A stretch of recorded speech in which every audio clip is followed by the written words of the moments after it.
around. You understand? My mind was messed up. I was treating the women I was dating like trash because of the way you raised me, is what he told her.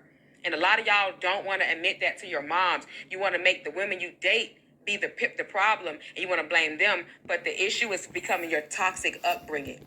Your mother didn't have the emotional intelligence to learn how to talk to you with her inside voice, so all she did was yell at you, and that's all you look for in other women, is women that raise hell.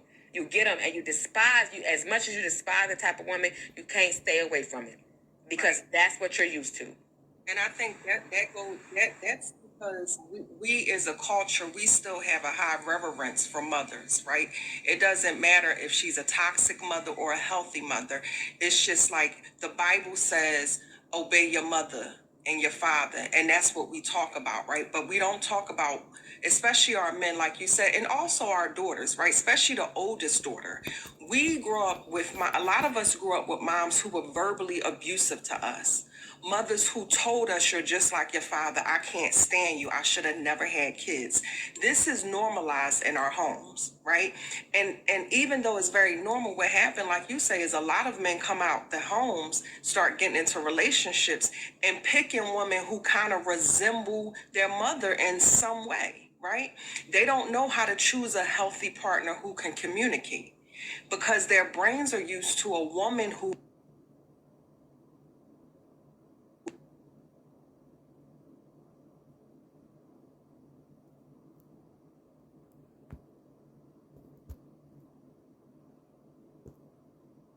messy. So that's kind of who they're attracted to, and it's the same for women. A lot of us have moms who, I have a brother, we grew up in the same household.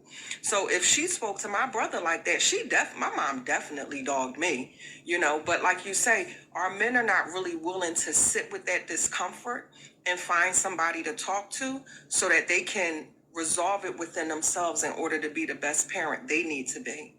I think women are much more successful at realizing, what, I got a problem. If I don't go to therapy, I'm gonna end up hurting everybody in this house.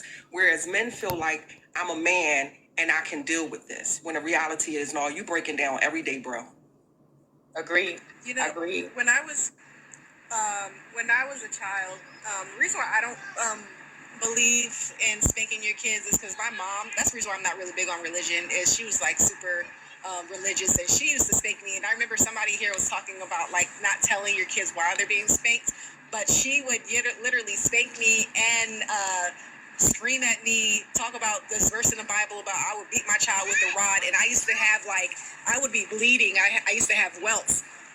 And I actually, CPS was called on her a couple of times, and she had to go to anger management for that. And I remember that they used to sing a song to us as a kid and spank our butts, just like playfully, like beat those heinies, beat those heinies, beat those heinies in the morning. Though it may not seem right, it's the right thing to do. Beat those heinies in the morning. And I remember, like, whenever I think of that, I would think of like a happy part of my childhood. But when I really think about spankings, like I used to get bruises. I used to like be bleeding. And I'm just like, and I remember when when my daughter was born, I used to spank my daughter until one time I was just trying to hug her. I was trying to hug her, and every single time I hugged her, she would jump, like she was almost scared of me. And so when I gave birth to my son, I was just talking to my husband, like, I don't want to spank him.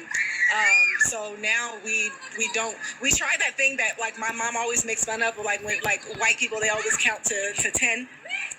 To get them to do something, or they'll go in the corner, and my husband will, like, while he's in a corner, he'll talk to our son or our daughter and be like, this is why you were in the corner.